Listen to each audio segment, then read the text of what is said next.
आप सब बहनों को, हम सब बहनों की तरफ से प्यार भरा जय राम जी की। अब हम आपको एक भजन सुना रहे हैं, आप उसे सुनिए, उसका आनंद लीजिए और कमेंट में बताना कि आपको ये भजन कैसा लगा। बोल सांचे दरबार की जय, बोल सियापति रामचंद्र महाराज की जय, पवन सुत हनुमान की जय।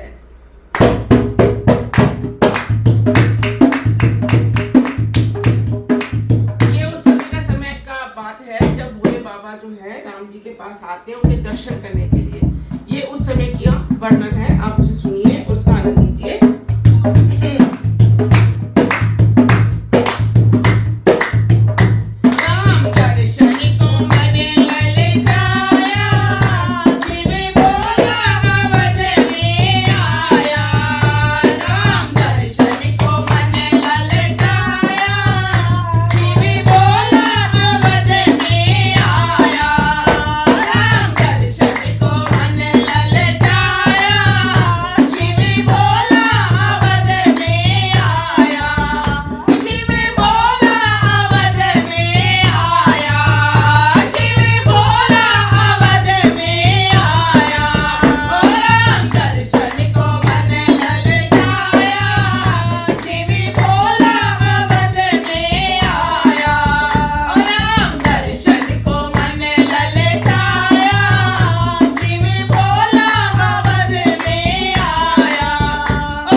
प्यारे भगवान की जय। बोल सियापति रामचंद्र महाराज की जय।